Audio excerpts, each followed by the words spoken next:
Hi hello welcome to I dream. నేను మీ Vijitha.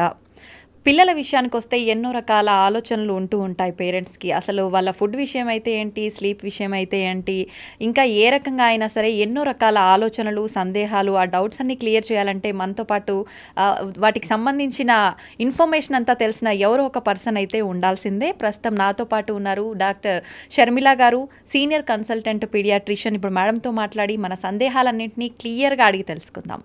Hi madam. Hi Vijitha. Hi viewers. Ma'am, topic విషయానికి వస్తే పిల్లల్లో సాధారణంగా వచ్చే సమస్యలు ఏంటి, అసలు జనరల్గా అసలు ఎందుకు వస్తుంటాయి అటువంటి సమస్యలు, వాటి నుంచి మనం అరికట్టాలి, బయటపడాలి అంటే ఏం చేయాల్సి ఉంటుంది? సో పిల్లల్లో వచ్చే ఆరోగ్య సమస్యలు మనకి పూర్వానికి ఇప్పటికీ తేడా వచ్చింది. పూర్వం ఏంటంటే టైఫాయిడ్ వచ్చింది, టీబీ వచ్చింది, లేదా ఇంకొక ఇన్ఫెక్షన్ వచ్చింది అంటే almost death sentence. But again ఇంకొక సందర్భంలో చెప్తాను. ఇప్పుడు మళ్ళీ TB has made a big comeback, typhoid has made a big comeback. కానీ మనకి యాంటీబయాటిక్స్ ఉన్నాయి కాబట్టి వాటి గురించి ఇదివరకటంత ఆందోళన, అది రాగానే ఇంకా లైఫ్ ఎండ్ అవుతుంది అనే సమస్య లేదు. అయితే లైఫ్ స్పాన్ ఇంక్రీజ్ అవుతున్న కొద్దీ మనకి వేరే ప్రాబ్లమ్స్ వస్తున్నాయి. ఒకప్పుడు లైఫ్ స్పాన్ 1700స్లో 25 to 35 అనేవారు. అంటే ఒక 60-70% పీపుల్ 35 years బియాండ్ అసలు చూసేవారు కాదు. ఇప్పుడు ఆల్మోస్ట్ లైఫ్ స్పాన్ 70+. అవును మేడం, 70+. బట్ క్వాలిటీ ఏంటి, ఏమేమి అదర్ థింగ్స్ వస్తున్నాయి right from childhood. The other day నేను ఒక 6-year-old చైల్డ్ని డిప్రెషన్తో చూసాను. 6-year-old. ఎట్లా డయాగ్నోస్ చేస్తాం? 6 to 7-year-old చీటికి మాటికి ఏడుస్తోంది, చిరాకు పడుతోంది, కొడుతోంది తన అన్నని. సో అక్కడ నుంచి లైక్ ఇలా ప్రజెంట్ అవుతాయి యాంగ్జైటీ కానీ డిప్రెషన్ కానీ. అండ్ అవి రావటానికి కారణాలు చాలా ఉంటాయి. That will do in different session. So ఇప్పుడు ప్రపంచాన్ని ఆందోళనకి గురి చేస్తున్న హెల్త్ సమస్య ఏంటంటే మానసిక సమస్యలు. అవి చిన్నతనంలోనూ పెద్దవాళ్ళలోనూ. మానసిక సమస్యలు పిల్లవల్లో అంటే యాంగ్జైటీ, డిప్రెషన్, సరే బైపోలార్, ఇవి కాకుండా ఆటిజం, ADHD. అవును మ్యామ్, ఇది మెయిన్ చంక్. యాక్చువల్లీ WHO చెప్పింది జస్ట్ కోవిడ్ రాకముందే నెక్స్ట్ పాండమిక్ అంటే మొత్తం ప్రపంచాన్ని ఎన్గల్ఫ్ చేసే ప్రాబ్లం ఏంటి అని అంటే సైకియాట్రిక్ ఇల్నెసెస్ అని. సో అది నిజం ఉంది, నాకు కనిపిస్తోంది. Every day 1 or 2 people out of 20 న్యూగా డయాగ్నోస్ అవుతున్న ADHD కానీ ఆటిజం కానీ, అండ్ వాటి నుంచి కానీ వాటికి ఇండిపెండెంట్గా కానీ యాంగ్జైటీ అండ్ డిప్రెషన్. టీనేజర్స్లో ప్రాబబ్లీ మనకి వరల్డ్ వైడ్ 1.2 billion టీనేజర్స్ ఉన్నారు. నేను పెద్దగా ఆలోచించకుండా చెప్పగలను 70% ఆఫ్ దెమ్కి సైకియాట్రిక్ ప్రాబ్లమ్స్ ఉంటాయి. 70%, వేరియింగ్ డిగ్రీస్. అంటే డిస్ఫంక్షనల్ అయ్యేవాళ్ళు మేబీ 30% అవ్వచ్చు. బట్ మిగతా 70%లో కూడా అట్లీస్ట్ ఇంకొక 30% సఫర్ అవుతున్నారు. కొంతవరకు వాళ్ళ దాన్ని ఏంటంటే మన డిజబిలిటీ ఇండెక్స్ని పెంచుతోంది. అంటే మన బెస్ట్ మనం చెయ్యకుండా ఆపుతోంది. So psychiatric illness is probably now of great concern. Psychiatry అంటే మామూలుగా జనాలకు ఉండే ఇంప్రెషన్ ఏంటంటే పిచ్చి అని. పిచ్చి కాదు, అన్ని రకాల ఆందోళన సైకియాట్రిక్ ప్రాబ్లమే, డిప్రెస్డ్గా ఉండటము సైకియాట్రిక్ ప్రాబ్లమే, కొన్ని రకాల అటెన్షన్ ఇవ్వలేకపోవటము, ఫోకస్ చేయలేకపోవటం, హైపర్ యాక్టివ్గా ఉండటం, తర్వాత సమయం, సందర్భం, సర్కమ్స్టాన్స్కి తగ్గట్టుగా మనం రియాక్ట్ అవ్వలేకపోవటం, ఇవన్నీ కూడా ప్రాబ్లమ్స్, మానసికమైన ప్రాబ్లమ్స్. ఇవి చాలా ఎక్కువగా పెరుగుతున్నాయి. అండ్ రెండోది ఐ సంబంధిత వ్యాధులు. ఐ రిమెంబర్ నేను స్కూల్లో ఉన్నప్పుడు క్లాస్లో నేను హై మయోప్ని. సో మేబీ 3-4 ఉండే స్పెక్టకల్స్. ఇప్పుడు నేను ఏమాత్రం ఎగ్జాజరేట్ చేయకుండా చెప్తున్నాను. సే అరౌండ్ 5th, 6th క్లాస్కి వచ్చేటప్పటికి ప్రాపర్గా టెస్ట్ చేస్తే more than 50%కి స్పెక్టకల్స్ ఉంటాయి. రైట్ మేడం, అవును. అండ్ యాక్చువల్గా దీని గురించి జపాన్లో అనుకుంటా one of the south east Asian కంట్రీస్లో ఆల్రెడీ మ్యాండేటరీగా every day 1 hour outdoor activity insist చేస్తున్నారు. ఓకే. అండ్ ఇంటికి హోంవర్క్స్ ఇవ్వకుండా అట్లీస్ట్ ఒక ఏజ్ వరకు అంటే నియర్ వర్క్ అని తగ్గించడానికి ట్రై చేస్తున్నారు. ఓకే. ఫార్ ఆఫ్ అంటే ఓపెన్ స్పేసెస్లో ఆడుకోవటం, మన ఫోకస్ నియర్ ఆబ్జెక్ట్స్ మీద పెట్టకుండా ఆడుకుంటున్నప్పుడు, మైదానంలో ఆడుకుంటున్నప్పుడు you are not focusing at one point, you're generally relaxing in your vision. So అలా చేయటం మూలాన మయోపియా తగ్గే అవకాశం అట్లీస్ట్ ఇంతమందికి రాకుండా ఆపొచ్చు అని కనుక్కున్నారు. రాను రాను మనకు నిజంగా అలా బయట ఆడుకునే ఆటలే తగ్గిపోయాయి. ఆ గేమ్స్ మూలాన సైకియాట్రిక్ ఇల్నెసెస్ కూడా తగ్గుతాయి. సో అది మోర్ దాన్ 1 వే ఉపయోగపడుతుంది పిల్లలకి. సో కంపల్సరీ గేమ్స్ చేస్తున్నారు ఇక్కడ. ఇప్పుడు మన స్కూల్స్లో ఇంకా చాలా వాటిల్లో వీక్లీ 2 hours ఉంటుంది. అండ్ నేను ప్రౌడ్గా చెప్పగలను, నేను చదువుకునేటప్పుడు మా స్కూల్లో కంపల్సరీ 1 hour గేమ్స్ డైలీ. నేను క్రిస్టియన్ మిషనరీ స్కూల్లో చదివాను. సో అక్కడ ఏంటంటే కేన్ పట్టుకుని వచ్చేవారు బ్రదర్. నాలంటాళ్ళు కొంతమంది బెంచ్ల కింద దాక్కుని హోంవర్క్ చేసుకునేవారు. సో వాళ్ళని కేన్తో కొట్టి బయటికి లాగేవారు. మీకు ఇష్టం ఉండేది కదా madam? I was a total book warm. Okay. Okay. నాకు అలర్జీస్ ఉండేవి. సో కంఫర్టబుల్గా ఉండేది కాదు ఆడుకోవటం. ఓకే. డాక్టర్స్ అంటే డాక్టర్ అవ్వాలంటే ఎక్కువ చదవాలి అంటారు. మీకు అప్పుడే తెలిసిపోయిందేమో మేడం ఎక్కువ చదవాలి అంటే. నేను I use to like reading books. అదే either academic or non academic, book reading was my passion. So anyways ఇప్పుడు ఇట్ ఈస్ మ్యాండేటరీ, అందరూ ఆడుకోవాలి. అండ్ ఆటల్లోనే చాలా రకాలుగా సైకియాట్రిక్ ప్రాబ్లమ్స్ రాకుండా ఆపేవి చాలా ఉంటాయి. ఓకే. ఏంటంటే పియర్ గ్రూప్తో ఇంటరాక్షన్. మనలాంటి వాళ్ళు ఒక 10 మందితో మనం మాట్లాడుకుంటూ ఉంటే మన లైఫ్ బాగానే ఉందని తెలుస్తుంది. అవును, మనం కూడా అదే కదా చేస్తాము. అంతేమా. లేదా మనకు వచ్చిన సమస్యలకి మన ఏజ్ గ్రూపు, మన మెంటల్ ఏజ్ ఉన్న వాళ్ళ సొల్యూషన్స్ కూడా ఇస్తారు. అంతే. Okay. So on a more serious note, yes, physical activity జరిగినప్పుడు మన పీర్ గ్రూప్తో హ్యూమన్ ఇంటరాక్షన్ పెరిగినప్పుడు ఈ రెండే ప్రాబ్లం అయ్యింది. ఇప్పుడు ఈ జబ్బులు రావడానికి కూడా ఫిజికల్ యాక్టివిటీ తగ్గింది, హ్యూమన్ ఇంటరాక్షన్ తగ్గింది. గ్యాడ్జెట్ యూస్ మూలాన మయోపియా కానీ సైకియాట్రిక్ ఇల్నెసెస్ కానీ చాలా ఎక్కువ అవుతున్నాయి.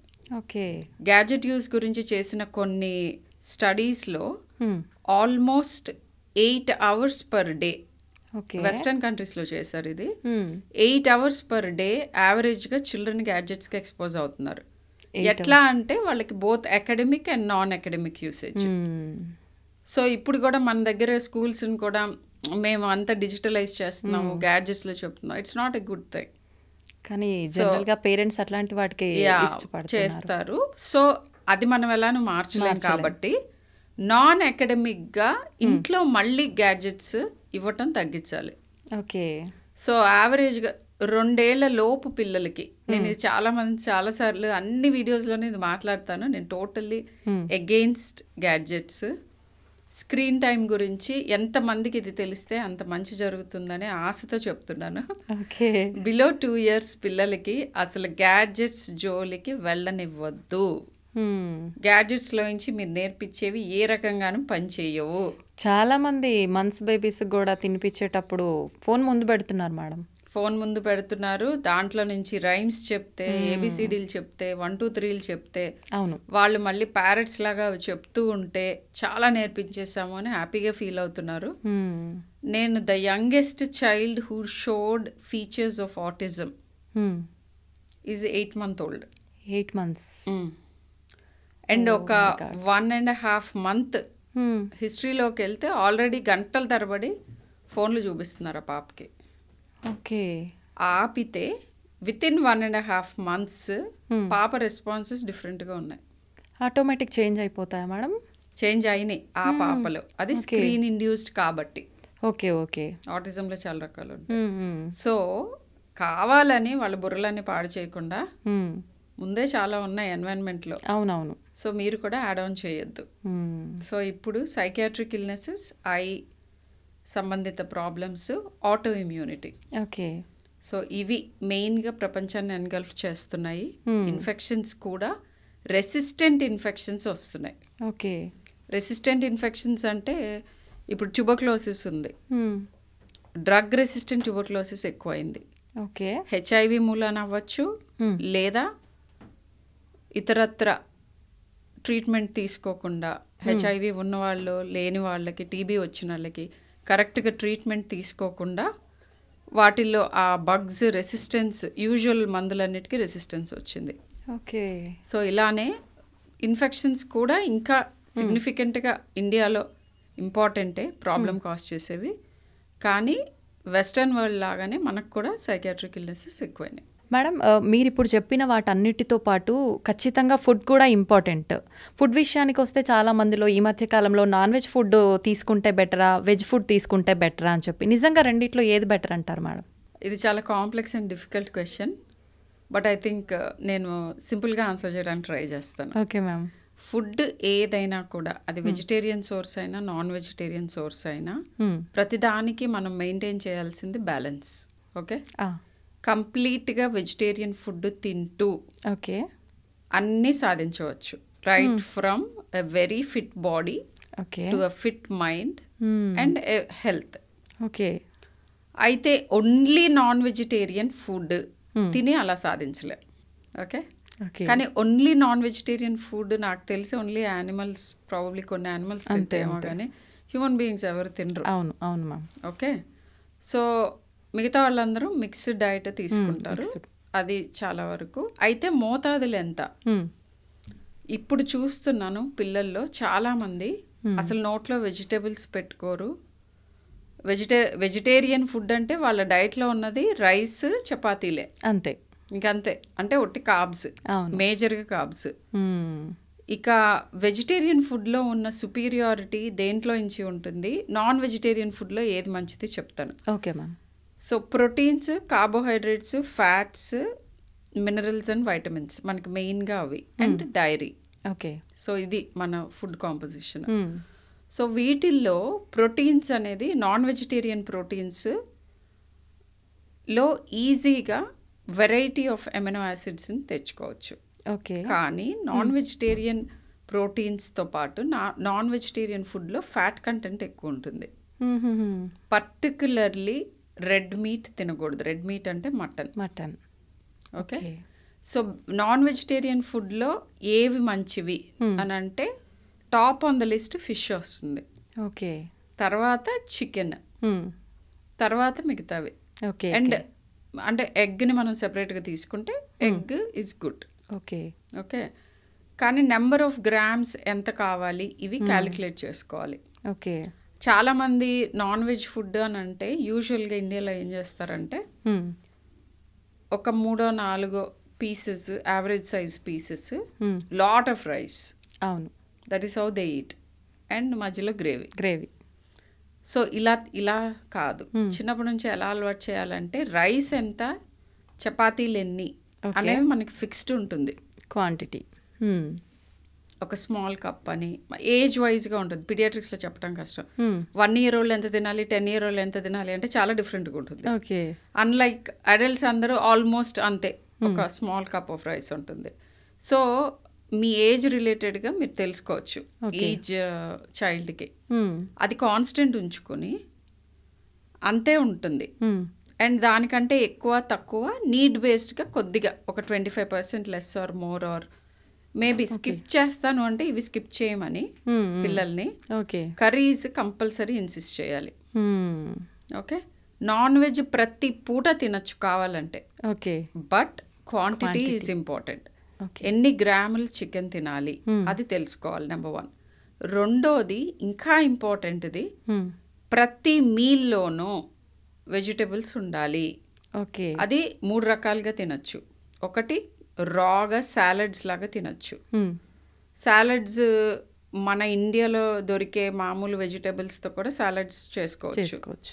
కీరా దోసకాయ, క్యారెట్, టొమాటో, ఉల్లిపాయ, ఆనియన్, ఇవి రాగా ప్రాపర్గా క్లీన్ చేసి తినచ్చు. ఇది కంపల్సరీ ప్రతి మీల్లోనూ పిల్లలకి అలవాటు చేయండి. Okay.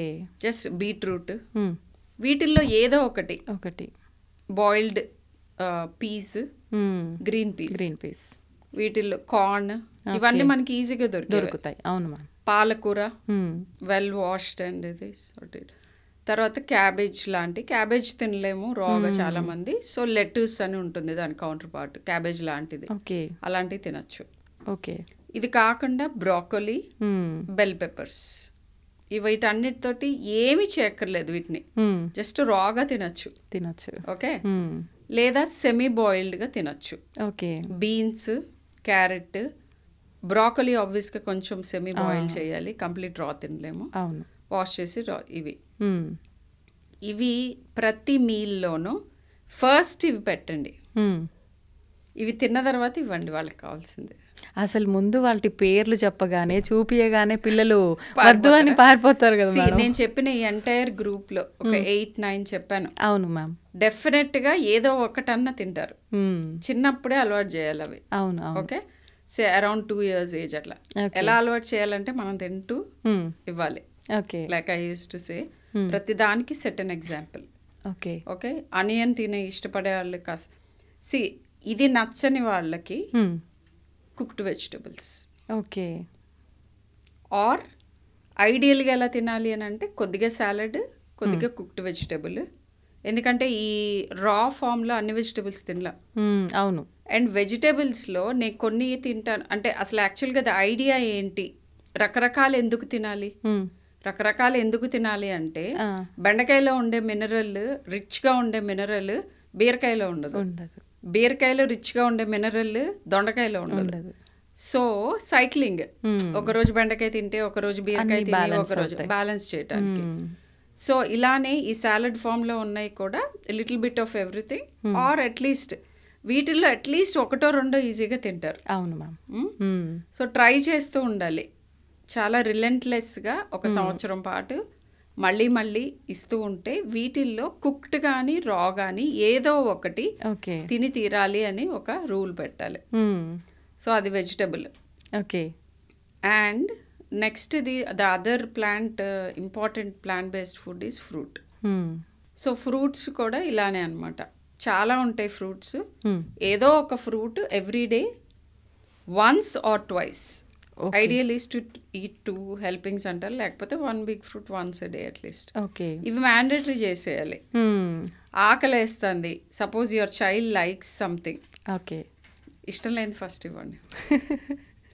I know it's very difficult. అవును. అండ్ పేరెంట్స్కి అది హార్ట్లెస్గా అనిపిస్తుంది.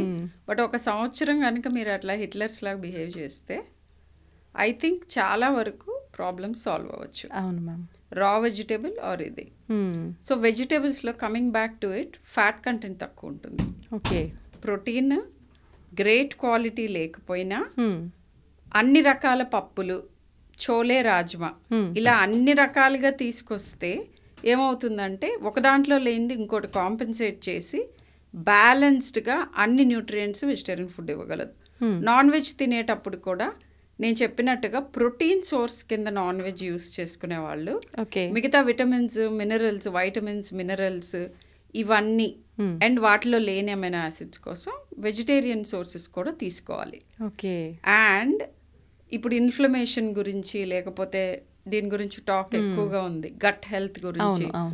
సో ఇవన్నీ ఏంటంటే మన పొట్టలో ఫ్రెండ్లీ బ్యాక్టీరియా పెరగాలి అని అంటే ప్రీబయోటిక్స్, ప్రోబయోటిక్స్ అంటే వాటి స్పోర్స్ బ్యాక్టీరియాని పెంచుతాయి. ప్రీబయోటిక్స్ అంటే ఈ బ్యాక్టీరియాకి తినటానికి ఫుడ్. అవి యూజువల్గా వెజిటేరియన్ సోర్సెస్లో ఎక్కువ ఉంటాయి. సో వెజిటబుల్స్ తింటేనే గట్లో ఉన్న బ్యాక్టీరియా బాగుంటాయి. అవి హెల్దీగా ఉంటేనే మన మైండ్ దగ్గర నుంచి మన కిడ్నీ వరకు అన్నిటి మీద వాటి ఎఫెక్ట్ ఉంటుంది. మనతో పాటు మన శరీరంలో పెరుగుతున్న బ్యాక్టీరియా మనల్ని చాలా రకాలుగా ఇన్ఫ్లుయెన్స్ చేస్తుంది. సో అందుకని both vegetarian and non vegetarian food correct మోతాదులో తీసుకోవాలి. సో దీని గురించి ఒక ఇంట్రెస్టింగ్ థింగ్ ఏంటంటే మన పళ్ళు ఎలా ఉన్నాయో చూసి మనం ఏం తినాలి అనేది చెప్పాలి. మన పళ్ళల్లో టేరింగ్ టీత్ ఉన్నాయి, జీరో ఏం లేవు.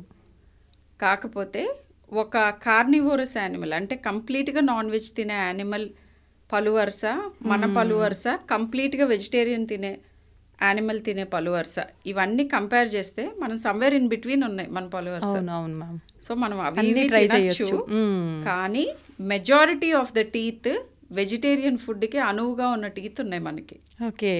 సో మితిమీరి నాన్ వెజ్ తినకుండా సమతుల ఆహారం తింటే మనకు నాన్ వెజ్ ద్వారా మీరు చెప్పినట్టు ప్రోటీన్ ఎక్కువగా ప్రోటీన్ వస్తుంది. ప్రోటీన్ గురించి సేమ్ ప్రోటీన్ వెజిటేరియన్ ఫుడ్ లో కూడా ఉంటుంది.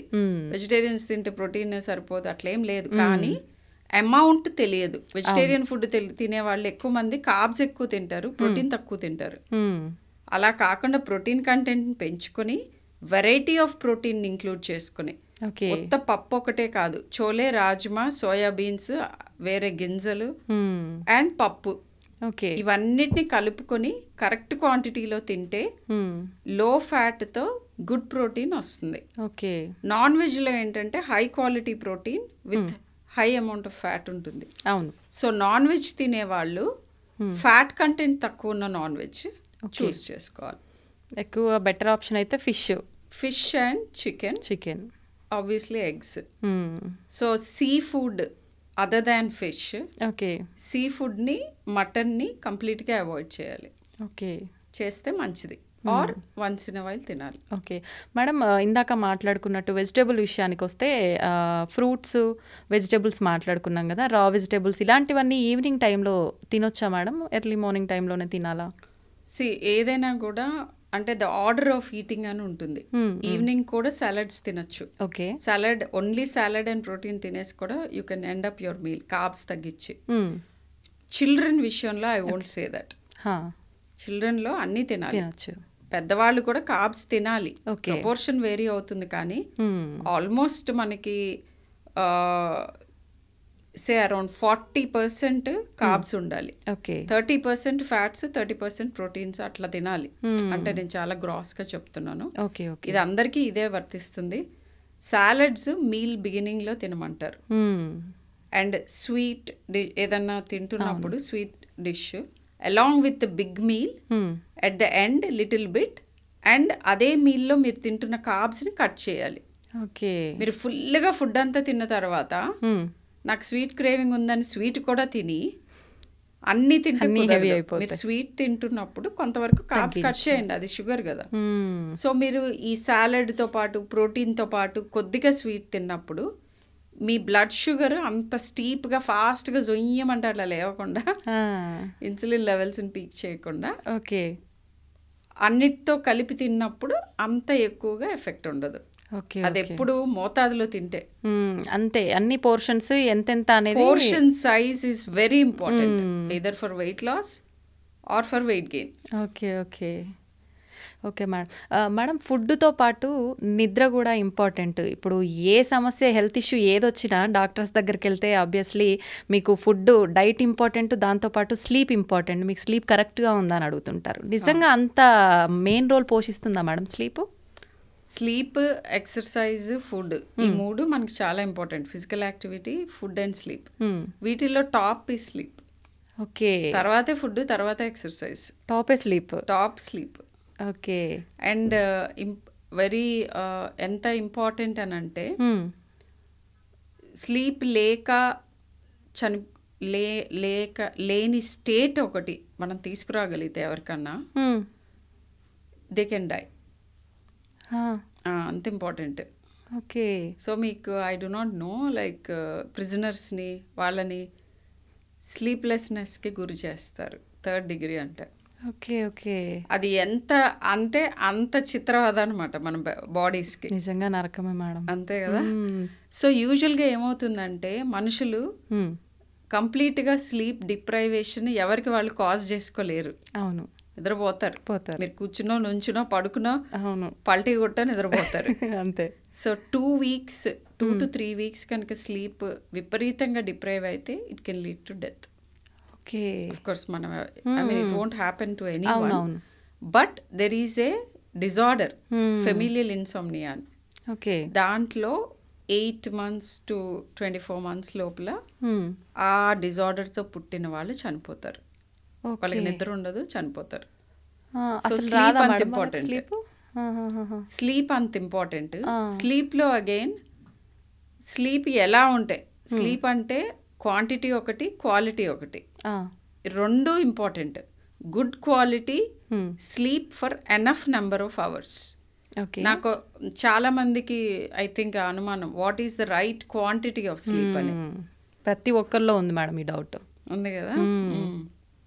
సో యావరేజ్గా ప్రతి చైల్డ్కి ప్రతి ఏజ్కి డిఫరెంట్గా ఉంటుంది. ఓకే. అండ్ అడల్ట్కి చూస్తే చాలా మంది అనుకున్నట్టుగా 6 hours చాలు ఈజ్ నాట్ రైట్. యావరేజ్గా 7 to 9 hours, minimum is 7 hours sleep. అంటే చాలా స్టడీస్ జరిగినాయి ఇట్లా ప్రతి ఒక్కరికి. అంటే 7 hours పడుకోని వాళ్ళందరికీ జబ్బులు ఉన్నట్టు కాదు. యావరేజ్గా మోస్ట్ పీపుల్కి మినిమం 7 hours స్లీప్ అవసరం. ఓకే. ఎందుకని అని అంటే మనకి స్లీప్లో సైక్లింగ్ ఉంటుంది. 2 రకాల స్లీప్ ఉంటుంది మనకు మేజర్గా. Rapid eye movement sleep, non rapid eye movement sleep, NREM sleep అని అంటాం. NREM స్లీప్లోనే స్లో వేవ్ స్లీప్ అంటాం. ఆ స్లో వేవ్ స్లీప్ ఏదైతే phase 4 ఆఫ్ NREM స్లీప్, అది డీపెస్ట్ స్లీప్. ఓకే. అంటే మనల్ని మనం కుదిపినా కానీ లేవట్లేదురా అంటారు. సో అది that is the deepest form of sleep. And ఆ sleep as you grow older తగ్గిపోతుంది. దాని అవసరము తగ్గుతుంది, దాని మోతాదు తగ్గుతుంది. ఆ స్లీప్లో గ్రోత్, డెవలప్మెంట్ బాగా అవుతాయి. అండ్ స్లీప్ అసలు ఎందుకు ఇంపార్టెంట్ అని అంటే, మనం డే టైం చేస్తున్న పనులన్నిటికీ జరుగుతున్న డ్యామేజ్ని కరెక్ట్ చేసుకోవటానికి, జరుగుతున్న మంచిని కన్సాలిడేట్ చేసుకోవటానికి, ఏదైతే పిల్లలు నేర్చుకుంటారో అది లాంగ్ టర్మ్ మెమరీలోకి సర్దుకుంటుంది బ్రెయిన్. ఓకే, ఇది అనవసరమైంది పడేయి, మన హార్డ్ డిస్క్ అంతా నీట్గా చేసుకుంటుంది అనమాట. ఇది ఈ ఒక వేల ఇన్ఫ్లుయెన్సెస్, వేల థింగ్స్ని మనం గ్రాస్ప్ చేస్తూ ఉంటాం తెలియకుండానే, చూపుతో, విని, టచ్ చేసి, స్మెల్ చేసి, మన సెన్స్ ఆర్గన్స్ అన్నిటితోటి. సో వాటన్నిటిలోనూ మనకు అవసరం వచ్చేవేవి, అవసరం రానివేవి, వాటన్నిటి సెగ్రిగేట్ చేసుకుని నీట్గా కబర్డ్స్ అన్నిటిని సర్దుకుంటుంది బ్రెయిన్. అండ్ ఈ ప్రాసెస్లో డే టైం అంతా మనం చేసుకున్న హానిని ఫస్ట్ రిపేర్ చేసుకుంటుంది. రిపరేటివ్ ప్రాసెస్ అంతా, హీలింగ్ అంతా జరుగుతుంది. And most importantly, particularly for children, growth hormone secreted maximum in sleep.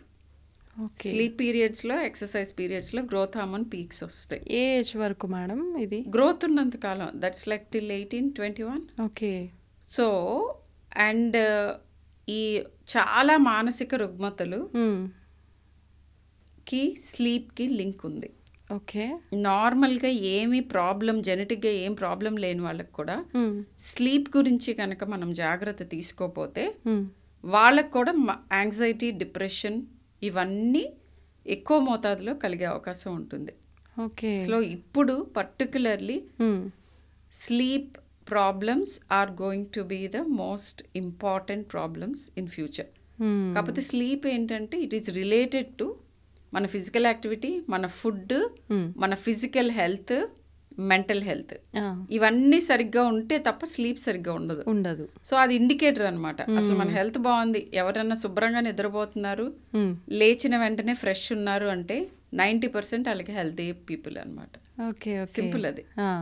So ఊబకాయం ఉన్నా, లేదా మరీ ఫుడ్ సరిగ్గా తీసుకోకపోయినా, మెంటల్ హెల్త్ యాంగ్జైటీ ఉన్నా, డిప్రెషన్ ఉన్నా, ఇన్ఫెక్షన్స్ ఉన్నా, ఏవున్నా కానీ స్లీప్ డిస్ట్రప్షన్ ఉంటుంది. అండ్ ఇంపార్టెంట్ ఏంటంటే 7 hours మినిమం ఎందుకు ఉండాలి అని అన్నానంటే, ఈ రెమ్ NREM సైకిల్స్ ఒక 90 నిమిషాలు అట్లా ఉంటాయి each cycle. REM first NREM స్లీప్లోకి వెళ్తాం, తర్వాత రెమ్ స్లీప్లోకి వస్తుంది. ఫస్ట్ వచ్చే రెమ్ స్లీప్ ఒక 90 నిమిషాలు ఉంటుంది, తర్వాత రెమ్ స్లీప్ డ్యూరేషన్ తగ్గుతూ ఉంటుంది. డీపెస్ట్ స్లీప్ మనకి somewhere in the middle of the night, maybe around 2 o'clock అట్లా వస్తుంది. అండ్ స్లీప్ మూలాన మన బాడీలో ఉన్న సర్కేడియన్ రిథమ్ అని ఉంటుంది.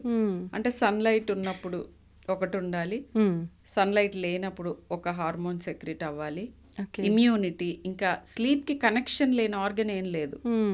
స్లీప్ డిప్రైవేషన్లో గ్రోత్, డెవలప్మెంట్ ఇవన్నీ కాకుండా ఇన్ఫెక్షన్ ఫైటింగ్ కేపబిలిటీ కూడా స్లీప్ బాగోకపోతే ఉండదు.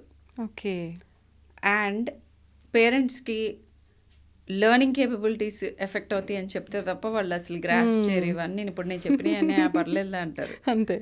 మెమరీ, స్లీప్ సరిగ్గా లేకపోతే మెమరీ అనేది ఉండనే ఉండదు. అండ్ దీని గురించి టీనేజర్స్లో మామూలుగానే స్లీప్ ప్రాబ్లమ్స్ ఉంటాయి. ఎందుకంటే వాళ్ళకి మెలటోనిన్ సెక్రీషన్ లేట్గా ఉంటుంది. అండ్ హార్మోనల్ చేంజెస్ అవుతూ ఉంటాయి. సో వాటికి తోడు టీనేజ్లోనే మన కాంపిటేటివ్ ఎగ్జామ్స్ ఎక్కువ ఉంటాయి. సో అప్పుడు ఏం చేస్తారంటే, నేను మా పిల్లలకి ఇంటర్మీడియట్లో కాలేజ్లో పర్టికులర్గా చెప్పి వచ్చాను. ఏమని మేడం? మార్నింగ్ 6 o'clock ఉండే క్లాసులు. సో వాళ్ళకి రీడింగ్ ఈవినింగ్ 10 వరకు ఉండే క్లాసెస్, నైట్ 10 వరకు. సో ఈవినింగ్ టైంలో నేను మధ్యాహ్నం న్యాప్ కంపల్సరీ ఇప్పించాను. వెళ్ళి ప్రిన్సిపల్తో మాట్లాడి, only if you agree to this I will have my child here అని. సో అప్పుడు కొంచెం పిచ్చోడ్లాగా చూసారనమాట. ఈవిడ మామూలుగా అందరూ వచ్చి, మీరు చదువు బాగా చెప్పండి, వాడు చదవకపోతే ఒక దెబ్బ వేయండి, సరిగ్గా ఫోకస్ చేస్తున్నారు లేదా చెప్పండి, నాకు మార్కులు తక్కువ వస్తే కొట్టండి, ఇట్లా చెప్తారేమో పేరెంట్స్. మా అబ్బాయిని బాగా నిద్రపోనివ్వండి అని చెప్పాను. ఎన్ని మార్కులు వచ్చినా పర్వాలేదు. షాక్ అయ్యారు. సో ఇంకా డాక్టర్ కదా అని ఆ ఫోన్లో వీళ్ళకి కొంచెం పిచ్చులు ఉంటాయి కదా అని వదిలేశారు. సో ఎప్పుడన్నా పడుకుంటాను అని అంటే let him sleep because it's needed. మీరు చెప్పే చదువు అంతా కన్సాలిడేట్ అవ్వాలంటే నిద్ర ఉండాలండి అని చెప్పొచ్చాను. సో అలా అందుకని పిల్లలందరి కోసం చెప్తున్నాను, మెలకునున్న టైంలో చదివింది సరిపోతుంది.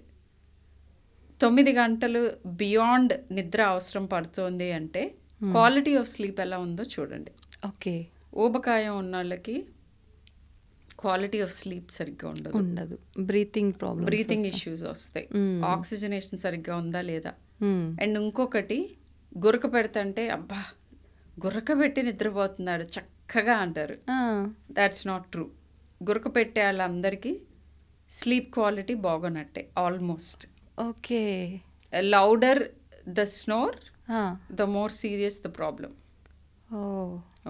అది సింపుల్ ఊబకాయం వలన అవ్వచ్చు, లేదా obstructive sleep apnea because of tonsils, adenoids, ఇంకా వేరే డివియేటెడ్ నేసల్ సెప్టమ్ సివియర్గా ఉండటం, అలర్జీస్ ఉండటం, ఇట్లా ఒక 10-12 కండిషన్స్ ఉంటాయి. So sleep quality important, quantity కూడా ఇంపార్టెంటే. బేబీస్లో స్లీప్ క్వాంటిటీ గురించి చెప్పాలి అంటే, మొన్న అడిగారు, యాక్చువల్గా అవేర్నెస్ ఇంక్రీజ్ అవుతుంది కదా. ఒక 6-7 month old బేబీ 8-10 hours పడుకుంటుంది అని. సో చూస్తే ఆ బేబీకి రీఫ్లక్స్ ఉంది. అంటే ఫీడింగ్ అతిగా చేయటం మూలాన కానీ, లేదా నార్మల్గా చేస్తున్నా కానీ వాళ్ళకి వెనక్కి వస్తూ ఉంటాయి. గ్యాస్ట్రోఇసోఫేజియల్ రిఫ్లక్స్ ఉంటే ఆ బేబీస్ సరిగ్గా పడుకోలేరు. ఇలానే ఇంకా వేరియస్ ప్రాబ్లమ్స్ ఉంటాయి. సో బేబీస్ సరిగ్గా పడుకోవట్లేదు అని అంటే ఫుడ్ ఎక్కువగా పెడుతున్నారా, తక్కువగా పెడుతున్నారా, కాన్స్టెంట్గా స్టిమ్యులేట్ చేస్తున్నారా, ఇవన్నీ ఉంటాయి. ఇవన్నీ ఇంపార్టెంట్. ఎప్పుడు లైట్ల కింద ఉంచుతున్నారు కొంతమంది తెలియక, ఐ డోంట్ నో వై. అట్లా ఉంచకూడదు. మన బాడీకి లైట్, డార్క్నెస్ రెండు అలవాటు చేయాలి. సర్కేడియన్ రిథమ్స్ ఏవైతే డే అండ్ నైట్ సైకిల్స్ ఉంటాయో అవి మనకి అరౌండ్ 4 month oldsకి ఫామ్ అవటం స్టార్ట్ అవుతాయి. మెలటోనిన్ అని స్లీప్ హార్మోన్ సెక్రీషన్స్ ఇవన్నీ స్టార్ట్ అవుతాయి. సో ఆర్గనైజేషన్ మొదలవుతుంది బ్రెయిన్లో. మనం పగలపూట మెల్కొని ఉండాలి, అండ్ ఈ టైంకి హార్మోన్ సెక్రీట్ అవుతుంది. కార్టిజాల్ ఈ టైంకి. మనం కార్టిజాల్ పొద్దున్నే ఎక్కువగా ఉండటానికి రీజన్ ఏంటంటే, come on get up and go and do work. Melatonin night time 9-10కి సెక్రీట్ అవడానికి రీజన్ ఏంటి అంటే, ఇంకా చాలు పడుకోవాలి. సో దీన్ని రివర్స్ చేసి నేను 10 గంటలు పడుకున్నా కూడా నా బాడీ తిన్నగా ఉండదు. మా పిల్లలు పడుకుంటున్నారు, అండ్ దీనికి ఎక్సెప్షన్ నా పిల్లలు కూడా కాదు. చెప్తూ ఉంటాను, చెప్తూనే ఉండాలి అండ్ ఇన్సిస్ట్ చేయాలి. సో స్లీప్కి ఇంత ఇంపార్టెన్స్ ఉంది. స్లీప్ డ్యూరేషన్స్ గురించి చెప్పాలి అని అంటే, ఆల్మోస్ట్ ఇప్పుడే పుట్టిన first few days are up to a month 22 hours నిద్రపోతారు 24లో. చాలామంది పేరెంట్స్ వచ్చి కంప్లైంట్ చేస్తూ ఉంటారు, ఎప్పుడు నిద్రపోతుంది, అంటే వాళ్ళ ఆందోళన ఏంటంటే లైక్ ఏమన్నా బ్రెయిన్ డ్యామేజ్ చైల్డా ఏంటి అని అవును మేడం, జనరల్గా ఉంటుంది అడుగుతారు కదా. సో ఫస్ట్ స్లీప్ సరిగ్గా ఉన్న పిల్లలు, నేను ఒకటే చెప్తాను, ఎక్కువగా ఆడవట్లేదు ఇలా కూడా చెప్తారు నాకు, యాక్టివ్గా లేదు, అది యాక్టివ్గా ఉండటం అనుకుంటారు, ఏడవటం అప్పుడప్పుడు మెల్కొని ఉండటం ఎక్కువ, అది ఒక మోతాదులో నిద్రపోతున్న పిల్లలు అని అంటే newborn babies 20 to 22 hours పడుకుంటారు. అలా పడుకుంటున్నారు అంటే వాళ్ళ perfect emotional, physical, psychological health ఉన్నట్టు. Okay, so you can be happy. యూజువల్గా నేను ప్యాటర్న్స్ చూశాను, ఇన్ఫాన్సీలో నిద్ర ప్రాబ్లమ్స్ ఉన్న బేబీస్కి ఆ తర్వాత వాళ్ళకి కొద్దిగా యాంగ్జైటీస్, తర్వాత మూడ్ డిస్టర్బెన్సెస్, టెంపర్మెంటల్ ప్రాబ్లమ్స్, ఇవన్నీ నేను ఫాలో అప్ అయ్యాను కదా లాస్ట్ 20 years ఆఫ్ ప్రాక్టీస్లో. ఐ నో వీళ్ళందరూ క్రయింగ్ బేబీస్ ఎక్కువ మంది, తర్వాత కూడా ఇష్యూస్ వచ్చిన వాళ్ళు. ఫస్ట్ ఇన్ఫాన్సీ అంతా చక్కగా పాలు తాగి పడుకొని కొద్ది మంచి టెంపర్మెంట్తో ఉన్న వాళ్ళకి ఆ తర్వాత కూడా దే డూ వెల్. కానీ మనమంతా రివర్స్గా ఆలోచిస్తాం, వీళ్ళకే హెల్త్ ఇష్యూస్ ఉన్నాయేమో ఏమైనా అని అనుకుంటారు.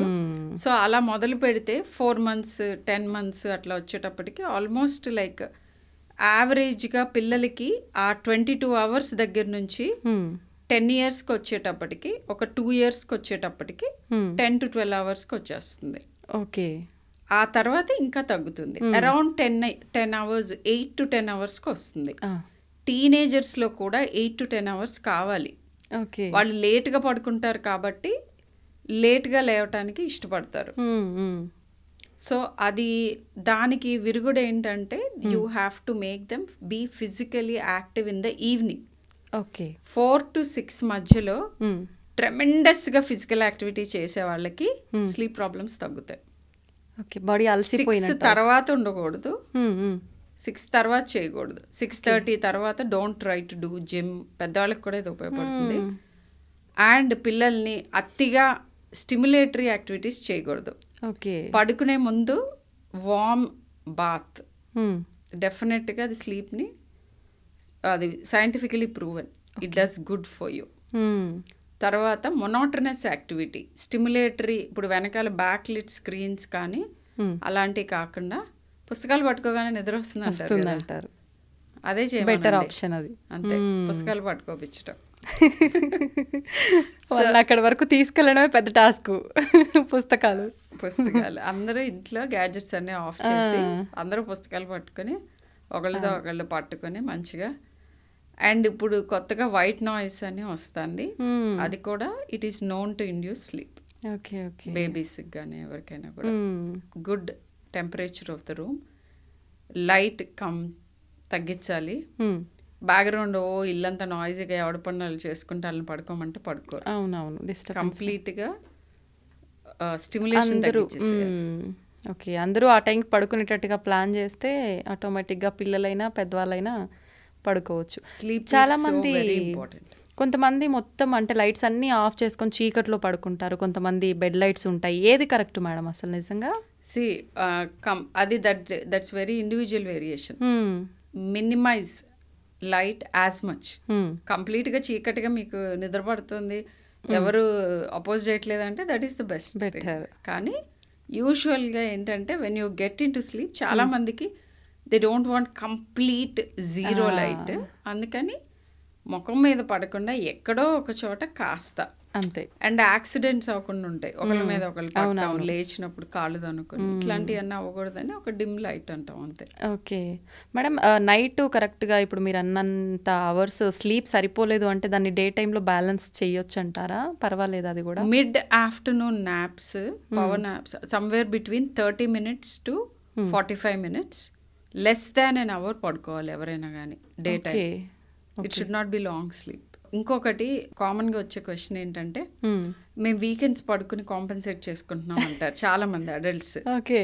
కాంపెన్సేషన్, స్లీప్ డిప్రైవేషన్ అవ్వకుండా ఉండాలంటే compensation 24 to maximum of 48 hours లోపు జరగాలి డిప్రైవేషన్కి. అంతేగాని వారం అంతా 4 గంటలు నిద్రపోయి సాటర్డే సండే నేను 12 గంటలు నిద్రపోయి total number of hours correct అవుతుందంటే దట్స్ అ మిత్.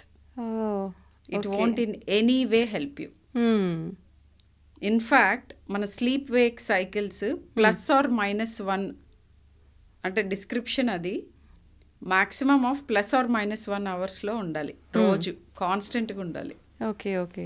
అంటే ఇప్పుడు మనం రోజు 6:30కి 7కి లేస్తూ ఉంటే on a holiday maximum of 8:39, 2 hours like not 12 o'clock.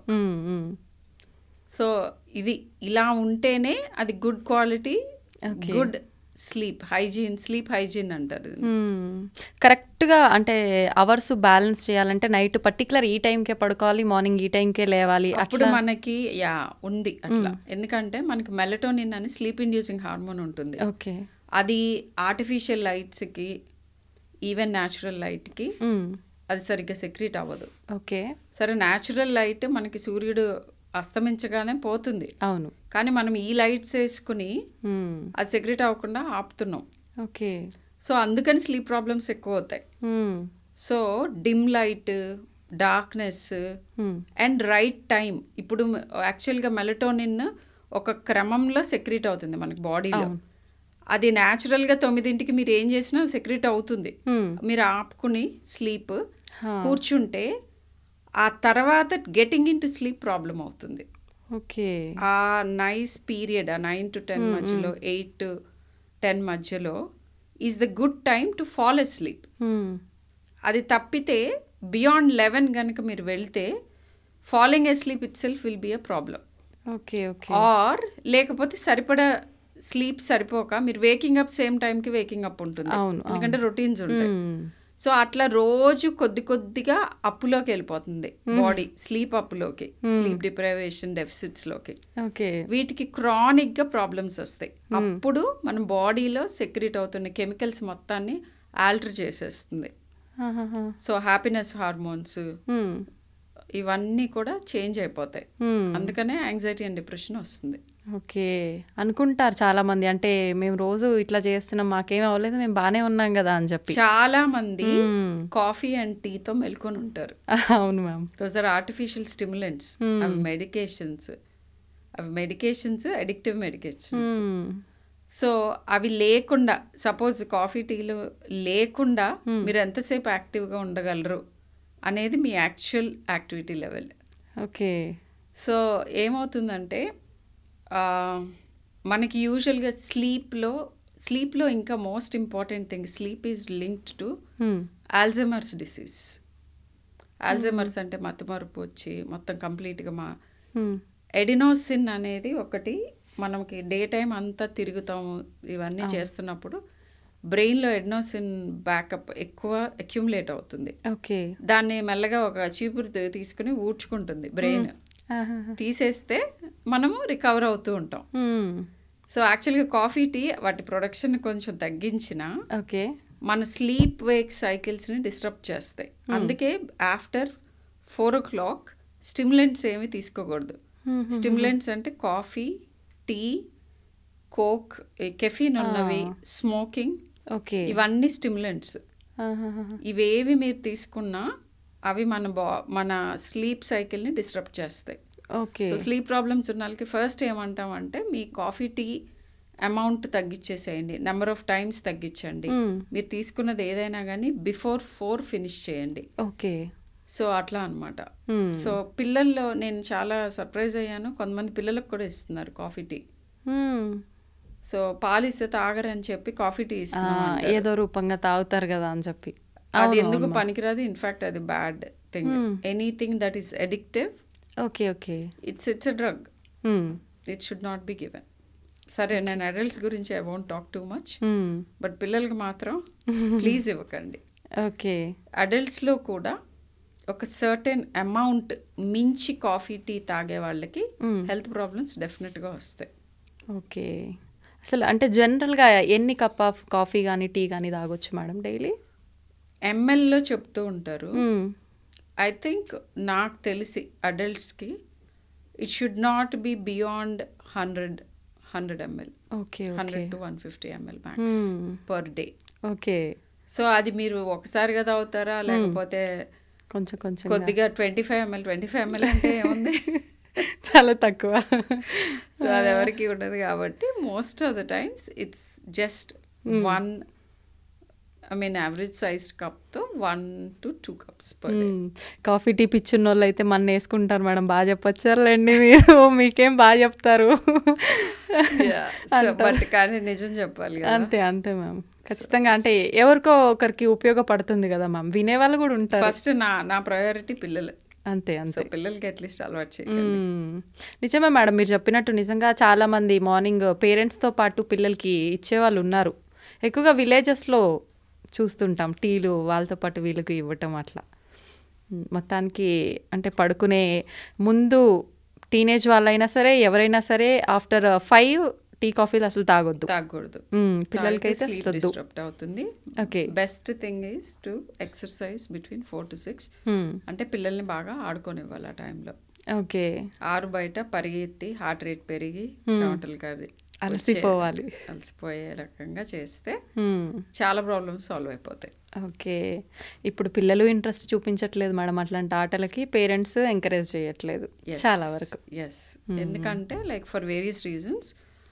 But అది మ్యాండేటరీగా, అంటే ఇప్పుడు గ్యాడ్జెట్ అడిక్షన్ పీక్స్లో వచ్చేసింది.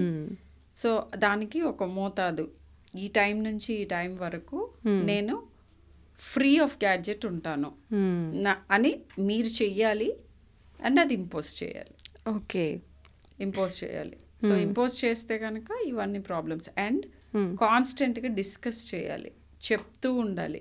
పిల్లలకి ఎప్పుడు వివరించి చెప్తే పెద్దవాళ్ళ కంటే తొందరగా ఏ విషయమైనా నేర్చుకుంటారు. ఓకే, మంచి విషయాలైనా చెడు విషయాలైనా వివరించి వాళ్ళకి హత్తుకునేలా చెప్తే డెఫినెట్గా మంచి విషయాలు తొందరగా రీచ్ అవుతాయి. అండ్ చాలా బై డిఫాల్ట్ అందరూ మంచిగా బ్రతకాలి, మంచి అనిపించుకోవాలి అనే తృష్ణ మనందరికీ ఇన్నేట్గా ఉంటుంది. అవును అవును, దాని గురించే మనం ఎక్స్ప్లెయిన్ చేసి చెప్పి పర్టికులర్లీ స్కూల్స్లో కరికులంలో ఇంక్లూడ్ చేయాలి. అవును, ఏంటంటే ఏవి తినాలి, ఏవి తినకూడదు, ఎంతసేపు పడుకోవాలి. యాక్చువల్గా American association of sleep medicine వాళ్ళు ప్రపోజ్ చేశారు. ఏంటి అని అంటే స్కూల్ కరికులంలో ఇంక్లూడ్ చేయండి ఇంపార్టెన్స్ ఆఫ్ స్లీప్ గురించి అని చెప్పి. నిజంగా అట్లా చేస్తే బాగుంటుంది మేడం. అండ్ అదే మెంటల్ హెల్త్ గురించి అది ఎంత ఇంపాక్ట్ చేస్తుంది. అండ్ ఇంకొకటి like relaxation techniques, yoga, meditation, ఇవి కూడా కరికులంలో ఇంక్లూడ్ చేసి బలవంతాన నేర్పిస్తే వాళ్ళకి ఇంపార్టెన్స్ తెలిసే టైంకి వాళ్ళ రొటీన్లో ఒక పార్ట్ అవుతుంది అని. సో ఇవన్నీ ఇంపార్టెంట్ మేడం. యోగా, మెడిటేషన్ అన్నారు, వాళ్ళకి అలవాటు చేయాలి పిల్లలకి. నిజంగా వాటి వల్ల అంత మార్పు ఉంటుందంటారా? చాలా. ఎంత మార్పు ఉంటుందంటే ఇప్పుడు మన ఏన్షియంట్ స్కిల్స్ ఇవి, ఇండియన్వి, ఈస్టర్న్వి, ఇంకా చెప్పాలంటే ఇండియన్ ఒక్కటే కాదు, బుద్ధిజం వీటన్నిటిలో కూడా ఉంది. సో వీటిని ఇప్పుడు పేటెంట్ చేసుకుందామని చూస్తున్నారు వెస్టర్న్ వరల్డ్. విపరీతంగా అనేక రకాలుగా దాని గురించి చదివి దానికి వేరే పేర్లు పెట్టి మైండ్ఫుల్నెస్ అని వాళ్ళ స్కూల్ కరికులంలో ఆల్రెడీ ఇంక్లూడ్ చేశారు. అంత ఇంపార్టెంట్. సో ఏంటి అంత ఇంపార్టెంట్ అని అంటే yoga is about flexibility, yoga is about muscle stimulation, yoga is about it's a form of physical exercise. And మనం చేసే విధానంలో కొంత మెడిటేటివ్ ప్రాసెస్ కూడా ఉంటుంది. ఓకే, మైండ్ఫుల్నెస్ ఉంటుంది. ప్యూర్గా మెడిటేషన్ గురించి అండ్ వేరియస్ అదర్ థింగ్స్, మన ట్రెడిషనల్ థింగ్స్ చెప్పాలి అని అంటే యాక్చువల్గా అవన్నీ మన పారాసింపథెటిక్ సిస్టమ్ని స్టిమ్యులేట్ చేస్తాయి. మనకి 2 సిస్టమ్స్ ఉన్నాయి బాడీలో, అండ్ అవి ఒకదాంతో ఒకటి ఇంటరాక్ట్ అవుతూ ఒకటి ఎక్కువ తక్కువ అట్లా అవుతూ బ్యాలెన్స్ చేసుకుంటాయి. ఆటోనామిక్ నర్వస్ సిస్టమ్ అంటాం. Okay, so fight, flight, fright అది సింపథెటిక్ నర్వస్ సిస్టమ్, అంటే మన ప్రొటెక్టివ్ మెకానిజమ్స్ అనమాట. ఏదన్నా ప్రాబ్లం వచ్చినప్పుడు ఇమీడియట్గా మనం కాపాడుకోవటానికి అండ్ క్విక్గా సొల్యూషన్ కనుక్కోవటానికి సింపథెటిక్ నర్వస్ సిస్టమ్ ఉంటుంది. పరిగెత్తి పారిపోవటానికి, ఫైట్ చేసి డిఫెండ్ చేసుకోవటానికి. సో అదనమాట. భయపడితే దాని నుంచి దూరంగా జరుగుతాం. So all these are for defending our cells evolutional గా. ఈ సింపథెటిక్ నర్వస్ సిస్టమే మనని కిక్ చేస్తూ ఉంటుంది డే టైం అంతా. And most of the time మనం చేసే పనులన్నీ వాటి చుట్టూ తిరుగుతూ ఉంటాయి సర్వైవల్కి. అయితే పారాసింపథెటిక్ సిస్టమ్ ఏంటంటే దాన్ని బ్యాలెన్స్ చేస్తుంది, ఆపోజిట్. దాంట్లో కామ్నెస్, జాయ్, హీలింగ్ ఇవన్నీ జరుగుతాయి. ఓకే. సో మెడిటేషన్, యోగా ఈ ప్రక్రియలు ఇంకా చాలా ఉన్నాయి ఇలాంటివి. వీటన్నిటిలోనూ స్టిమ్యులేట్ అయ్యేది పారాసింపథెటిక్ సిస్టమ్. ఓకే. ఇది సైంటిఫిక్గా ప్రూవెన్ థింగ్, సైంటిఫిక్ బేసిస్ ఇది. ఓకే. ఓకే. సో ఆ యోగ నిద్ర, యోగ ముద్ర, లేకపోతే ఈ మెడిటేషన్ ఇవన్నిటిలోనూ మన పారాసింపథెటిక్ సిస్టమ్ స్టిమ్యులేట్ అవుతుంది. అండ్ మీరు వినుంటారు చాలామంది, అథ్లీట్స్కి చాలా హార్ట్ రేట్స్ బేసల్గా తక్కువ ఉంటాయి. ఓకే. ఎందుకంటే చాలా ఇయర్స్ ఆఫ్ రన్నింగ్ అండ్ అవునవును కార్డియాక్ యాక్టివిటీతో కార్డియాక్ మజిల్లో వచ్చే చేంజెస్, ఇంకా వేరియస్ అదర్ థింగ్స్ మూలాన ఈ పారాసింపథెటిక్ సిస్టమ్ టేక్ ఓవర్ చేసి వాళ్ళకి బేసల్ హార్ట్ రేట్ స్లోగా ఉంటాయి. ఓకే. సో అది ఎన్నో ఏళ్ళు, ఇట్స్ ఆల్మోస్ట్ లైక్ తపస్సు లాగా అనమాట. ఏదన్నా ఫోకస్డ్గా యాక్టివిటీ గంటల కొద్దీ, ఏళ్ల కొద్దీ చేస్తే అదే తపస్సు, అంతే కదా. అవును మేడం. సో అలా స్టిమ్యులేట్ అయ్యేదే parasympathetic system. And very interesting thing about meditation ఏంటంటే, మెడిటేషన్లో రకరకాలు ఉంటాయి. ఒక డెఫినిషన్ లాగా చెప్పాలి అని అంటే, మెడిటేషన్లో ఒక పర్టికులర్ ఇమేజ్ని మైండ్లో ఫోకస్ చేయటం, లేదా ఒక పర్టికులర్ మంత్రం or chant or name or voice or సౌండ్ని రికరెంట్గా చేయటం, లేదా వేరే ఇంకా కొన్ని మెడిటేషన్స్లో సెల్ఫ్ అవేర్నెస్ అంటే మన బ్రీతింగ్ మీద ఫోకస్ చేయటం, మన మజిల్ రిలాక్సేషన్ మీద ఫోకస్ చేయటం, ఇట్లా ఏదో ఒకటి being more aware and seeing inward and being conscious about the moment అంటాం. That is what meditation is about. ఈ ప్రక్రియలో పారాసింపథెటిక్ సిస్టమ్ స్టిమ్యులేట్ అవుతుంది. అయ్యి నేను చెప్పిన వాట్ ఎవర్ స్లీప్లో జరిగే రిపేర్ ఇవన్నీ ఫిజికల్గా హీలింగ్ జరగటమే కాకుండా మెంటల్గా it will make you a different person.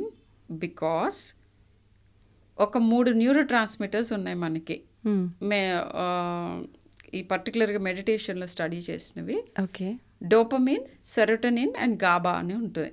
ఇవి మనకి బ్రెయిన్లో సెక్రీట్ అవుతాయి. గాబా సెక్రీషన్ కామ్నెస్ని ఇస్తుంది. సెరోటోనిన్ అంటే మంచిగా కామ్గా, హాయిగా, హ్యాపీగా, స్టేబుల్గా, స్థితప్రజ్ఞత. సో సెరోటోనిన్ ఏమో జాయ్ ఇస్తుంది, డోపమిన్ ఏమో ప్లెజర్ ఇస్తుంది. ప్లెజర్ అంటే అది మొమెంటరీ థింగ్, అంటే ఏదన్నా మనం పని చేయగానే మనకి హ్యాపీనెస్ ఇట్లా బర్స్ట్ వస్తుంది కదా. ఒక అర సర్దుకోగానే, లేకపోతే ఒక టాస్క్ ఫుల్ఫిల్ అవగానే we get certain joy. That is we get certain pleasure. So serotonin ఏంటంటే అది కొంచెం మోర్ లాంగ్ లాస్టింగ్ థింగ్. ఎవరినైనా హెల్ప్ చేసినప్పుడు, మంచి హ్యూమెన్గా బిహేవ్ చేసినప్పుడు, వేరే వాళ్ళకి వాళ్ళ లైఫ్ని మనం ఇంపాక్ట్ చేసామని, వాళ్ళకి ఏదో ఒక రకంగా మనం ఉపయోగపడ్డామని కానీ వాళ్ళు కృతజ్ఞత చూపిస్తే మనకు వచ్చే జాయ్ సెరోటోనిన్. సో ఈ మూడింటిని పెంచుతుంది మెడిటేషన్. కామ్నెస్, ప్లెజర్, హ్యాపీనెస్, ఈ 3 హార్మోన్స్ని కూడా పెంచుతుంది. అండ్ యాంగ్జైటీ రెస్పాన్స్ ఇవన్నీ కూడా బ్లండ్ డౌన్ చేస్తుంది. మన గురించి మనం ఎక్కువ ఫోకస్ చేసి మన లైఫ్లో జరుగుతున్న విషయాలు చాలా వరకు మనలో నుంచే ఉత్పన్నం అవుతున్నాయి. అవతలని బ్లేమ్ చేయటం మానేసి మనల్ని మనం ఎట్లా చేంజ్ చేసుకోవాలి అనే ఒక సెల్ఫ్ అవేర్నెస్ని క్రియేట్ చేస్తుంది. అండ్ మన జాయ్ని మనము మ్యానుఫ్యాక్చర్ చేసుకోవటం నేర్పిస్తుంది. అలా ఉన్న వాళ్ళ చుట్టూ ఉన్న వాళ్ళు కూడా బెనిఫిట్ అయ్యి, అంటే మీరు ఎప్పుడు జాయ్ఫుల్గా ఉన్నారనుకోండి, మీ చుట్టూతో వాళ్ళందరికీ హ్యాపీగా అనిపిస్తుంది కదా. వాళ్ళు ఎలాంటి వాళ్ళైనా అందరికీ జాయ్ఫుల్ పీపుల్ దగ్గర ఉండాలనిపిస్తుంది. సో తెలియకుండానే మీ చుట్టూ ప్రపంచాన్ని కూడా మీరు ఇంపాక్ట్ చేస్తారు. ఇన్ని రకాలుగా మంచిది కాబట్టి స్కూల్ లెవెల్లోనే మెడిటేషన్ టీచ్ చేస్తే, మా స్కూల్లో టీచ్ చేసేవారు. ఏంటి వీళ్ళు ఎంతసేపు తెలిసేది కదా, అంటే ఇవన్నీ చెప్పరు కదా. సో ఎక్స్ప్లెయిన్ చేసినా ఐ డోంట్ థింక్ ఆ ఏజ్లో అర్థం అవుతుందని but make it mandatory. Just breathing exercises ఇట్లాంటివి చెప్తే as they go on and on డెఫినెట్గా they will realise the importance and they will get tune to it. So నేను చెప్పినట్టుగా స్లీప్ ప్రాబ్లమ్స్కి వాటికి కూడా చాలా ఉపయోగపడుతుంది. కామ్ డౌన్ చేస్తుంది, కామ్ డౌన్ చేసి బాడీని స్లోగా నిద్రలోకి తీసుకువెళ్తుంది. సో కంపల్సరీ మెడిటేట్ చేయటం ఇవన్నీ కూడా స్లీప్లెస్నెస్కి ఉపయోగపడతాయి. యాంగ్జైటీ, ఇన్ఫ్యాక్ట్ దీని గురించి ఇంటిగ్రేటివ్ మెడిసిన్ జర్నల్స్లో చాలా చోట్ల వాళ్ళు యాంగ్జైటీ డిప్రెషన్ ఉన్న వాళ్ళకి, మందులతో హీల్ అయిన వాళ్ళకి, మందులు లేకుండా ఈ మెడిటేషన్ చేసిన వాళ్ళకి, అసలు మెడిటేషన్ మందులు లేకుండా ఉన్న వాళ్ళకి, ఇట్లా కంపారిటివ్ స్టడీస్ చాలా చేస్తే మైల్డ్ డిగ్రీస్లో ఉన్న వాళ్ళకి చాలా మందికి మెడిసిన్ ఇస్తే ఎంత ఎఫెక్ట్ వచ్చిందో మెడిటేషన్ కంపల్సరీ ఇంత డ్యూరేషన్ ఇంత రెగ్యులర్గా చేసిన వాళ్ళకి కూడా ఆల్మోస్ట్ అంత ఎఫెక్ట్ వచ్చింది. అట్లా అని మెడిసిన్స్ మానేయకుండా డాక్టర్ సజెస్ట్ చేస్తే ఇది ఇంక్లూడ్ చేస్తే డెఫినెట్గా డోసేజ్ తగ్గుతుంది. అండ్ బాగా లో డోస్లో ఉన్న వాళ్ళకి maybe they'll go off medicines. Physical exercise and meditation చాలా ఇంపార్టెంట్. గ్రేట్ ఎఫెక్ట్స్ ఉంటాయి మన హెల్త్ మీద. అందరూ దీనిపైన ఫోకస్ చేయాలి కంపల్సరీ. అవును, మ్యాండేటరీ చేయాలి. అవును, స్కూల్స్లో ప్రతి ఒక్కరు చెప్తుంటారు కానీ జనరల్గా డాక్టర్స్ ఖచ్చితంగా ఒక 1 hour ఫిజికల్ యాక్టివిటీ ఉండాలి లైఫ్లో. ఇక్కడ నుంచి విన్నామా ఇక్కడ నుంచి వదిలేసామా అన్నట్టే అయిపోతుంది కానీ చాలా వరకు ఎవరు పాటించారు. చాలా మంది హెల్త్ ప్రాబ్లమ్స్కి సొల్యూషన్ కరెక్టింగ్ యువర్ స్లీప్. నేను కరెక్టింగ్ యువర్ స్లీప్ అని చెప్తాను, ఎందుకంటే నాకు తెలుసు స్లీప్ కరెక్ట్ చేయాలంటే ఒక 10 కరెక్ట్ చేసుకోవాలి మన డైలీ రొటీన్లో. అవును అవును మేడం. తర్వాత వాళ్ళు వచ్చి అడుగుతారు స్లీప్ ఎలా కరెక్ట్ చేసుకోవాలి అన్నప్పుడు చెప్తాను. అంతే, అంటే టైమింగ్స్ వాళ్ళ షెడ్యూల్ కూడా కరెక్ట్గా సెట్ అవ్వదు. ప్రయారిటైజింగ్ అంటాం. మన దేశ ప్రధానికి, అమెరికా దేశ ప్రెసిడెంట్కి టైం దొరుకుతుంది ఎక్సెస్ చేయడానికి. Okay, that speaks. Okay, so అందరికీ టైం ఉంటుంది, వాటిని ఫస్ట్ పెట్టాలి, మిగతావన్నీ తర్వాత పెట్టాలి. నిజమే మేడం, నిజంగా హెల్త్కి మించింది ఇంకోటి లేదు. వీటన్నిటి వల్ల హెల్త్ బాగుంటుంది. అది ఎప్పుడు తెలుస్తుంది అంటే మోస్ట్ పీపుల్కి పోయిన తర్వాత. అప్పుడు ఇంకేం ఉండదు, మిగిలిపోయింది. ఎప్పుడైతే మనం హాస్పిటల్స్లో ఉంటామో అప్పుడు గుర్తుపెట్టుకోవాలి how much we craved to be back on feet అని. ఫీట్ మీదకి వచ్చిన తర్వాత కూడా అది మాటికి గుర్తు తెచ్చుకుంటూ మెయింటైన్ చేసుకోవాలి. అనుకోవడం తప్ప పాటించడం ఉండదు అప్పటికైనా చాలా మంది. అంతే కదా మేడం? పాటించాలి. యూ కెన్ డూ ఇట్, స్లోగా you have to start somewhere. నిజంగా వింటుంటే అన్నీ పాటించాలి అని చెప్పి ప్రతి ఒక్కరికి అనిపిస్తుంది మేడం, కానీ చాలా వరకు పాటించరు. లాస్ట్లో మీరు చెప్పినట్టు టైం అనేది ఉంటుంది మన చేతుల్లోనే. మనం అన్నీ అడ్జస్ట్మెంట్ చేసుకొని బ్యాలెన్స్ చేసుకుంటే ఖచ్చితంగా మన ఆరోగ్యం మన చేతుల్లోనే ఉంటుంది. థ్యాంక్ యూ మేడం, చాలా మంచి విషయాలు తెలియజేశారు. Thank you very much. Thank you, it's a pleasure.